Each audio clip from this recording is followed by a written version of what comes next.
अंतिम दर्शन या ठिकाणी घेतले आणि आता शासकीय मानवंदना अजितदादांना या ठिकाणी दिली जाते।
तर अजित पवार यांना या ठिकाणी शासकीय मानवंदना देण्यात आलेली आहे।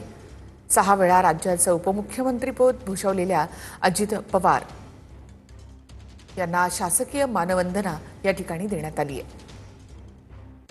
शोकाकुल असं या ठिकाणचं वातावरण, बारामती आणि काटेवाडीचा हा संपूर्ण परिसर कालपासूनच सुन्न झालेला आहे आणि अगदी काही क्षणांपूर्वीच दादा म्हणून ज्यांच्यावर आपण जीवापाड प्रेम केलं त्या अजित पवारांना इथे शासकीय मानवंदना दिली। त्यांचं अंत्यदर्शन या ठिकाणी या नागरिकांनी सर्वसामान्यांनी घेतलं।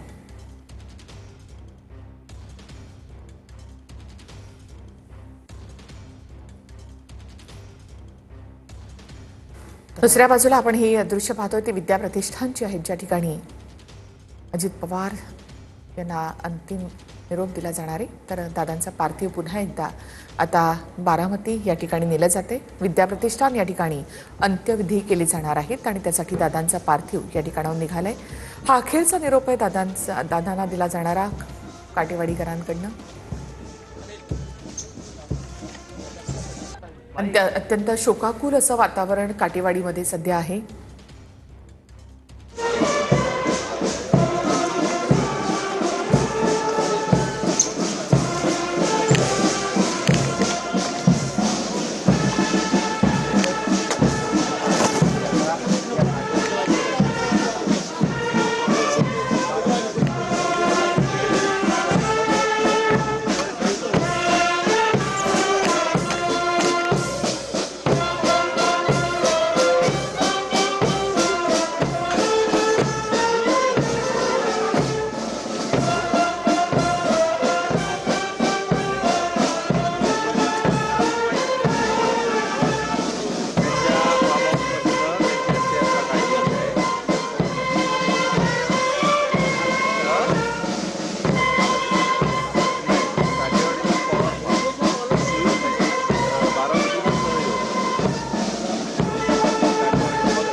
माझा नाही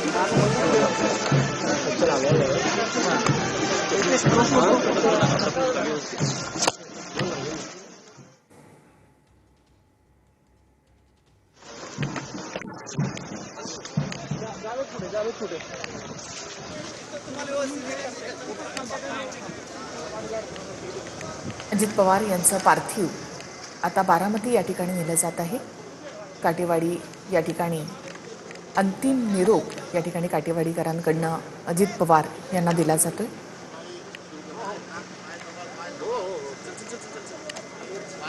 काटेवाडीकरांनी कधी विश्वासही असा केला नसेल किंवा त्यांना कधी स्वप्नातही वाटलं नसेल की अशा प्रकारे आपल्या लाडक्या दादाला अशा प्रकारे आपल्याला निरोप द्यावा लागेल.